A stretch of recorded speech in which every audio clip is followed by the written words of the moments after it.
So indeed, everybody knows that change is never ending. We've been talking about it throughout the show today. We do this every week on the program. Media continues to tell us that change is hard, but I know our next guest says it is a lie. We are constantly adapting in our role as leaders to demonstrate how people can take everyday adaptation and apply it to their work to drive higher levels of resilience. And that's what our next guest, Jeff Skipper, who is an international change leadership consultant for organizations in energy, finance, technology, and other spaces for over 25 years. Beginning with a 12-year career at IBM. He's guided change projects by focusing on the people side of change. And he has a new book, Dancing with Disruption, Leading Dramatic Change During Global Transformation. That's what's been going on right now. Jeff Skipper, welcome to the program. Hey, great to be here. So I always love to understand the people and their passion behind the microphone. Jeff, how did you first discover this very, very fascinating area of regarding change and leadership, and frankly, change leadership? Yeah, it is a long story. I'm one of these folks, I think unique that you can see this thread through my entire career, right back to my master's work in organizational psychology. I've always been interested in how do you help people perform at their best. And when folks encounter change, it often feels like a barrier to them of, shoot, I've been doing things and it's been going well for so long. And now I got to pivot in some way. And I'm not sure I'm going to do that. And it looks like I'm going to lose influence in the organization. And so I really set about this work of how do you help people overcome those so they can get back on their feet or even reach new heights very, very quickly. That's powerful. Well, that's a great background story. So I want to dive into this again. I'm chatting with the author of a new book, Dancing with Disruption: Leading Dramatic Change During Global Transformation. So Jeff, you talk about this regularly, that leaders that leaders sometimes perceive change to be hard. Why do you think that is? Honestly, I think a lot of that is media. So we see headlines that say change is hard. People don't like change. I've heard leaders say that. And I think it's a reflection of most people are aware, hey, when we see something that looks challenging, our brain does that fight and flight response. We have those choices, and both of them are considered negative. But reality is we don't approach all change this way. I was just writing up an exercise for some other change leaders saying, how many of you wanted to get in line to be one of the first for something? We all have examples of that where we wanted to be first because we want to embrace change rapidly. So it's really just a perspective.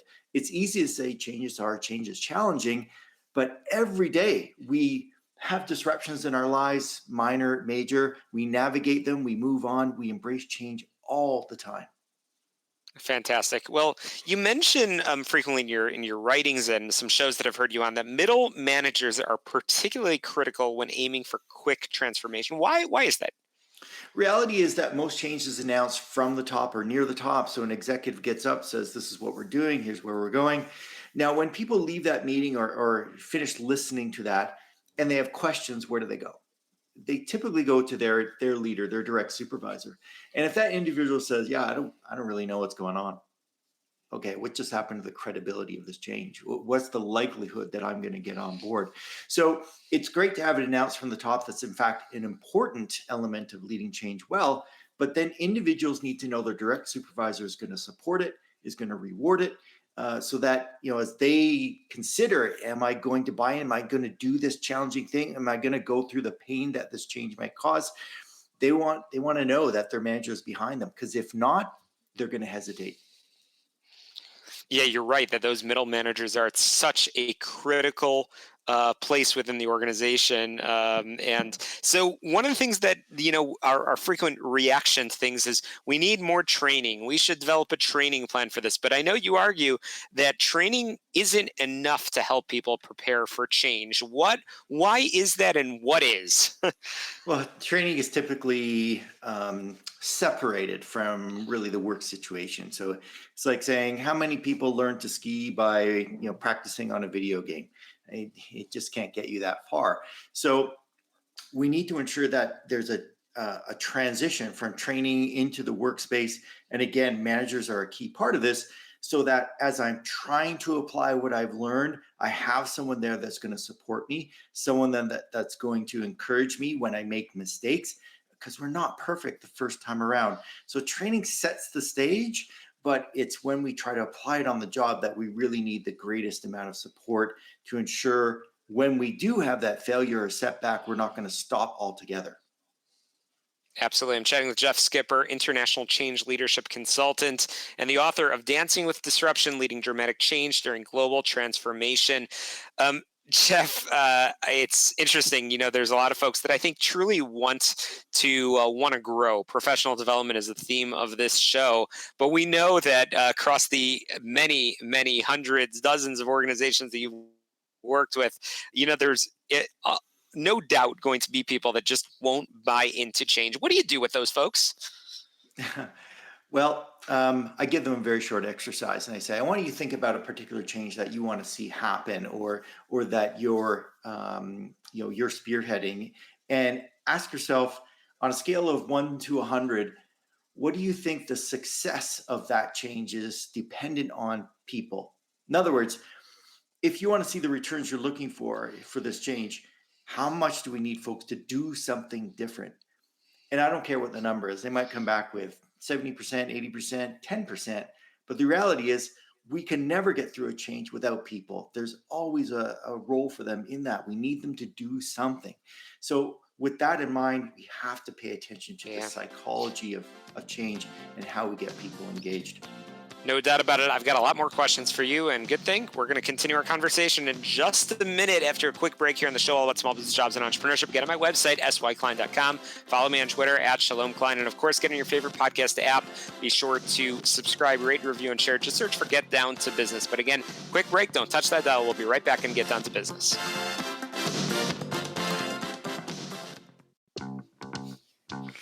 Welcome back to Get Down to Business, the show all about small business, jobs, and entrepreneurship. I'm chatting with the author of a new book, Dancing with Disruption, Leading Dramatic Change During Global Transformation. That's Jeff Skipper.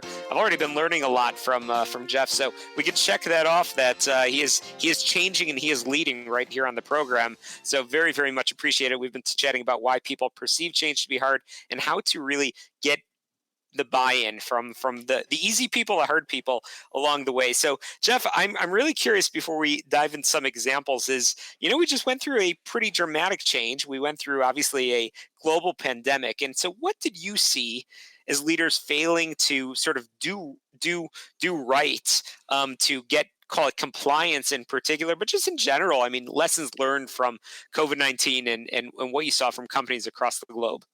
There's a couple things that really jump out from that whole experience, which, let's face it, no one really wants to reflect on, but it's so helpful to take a peek at that.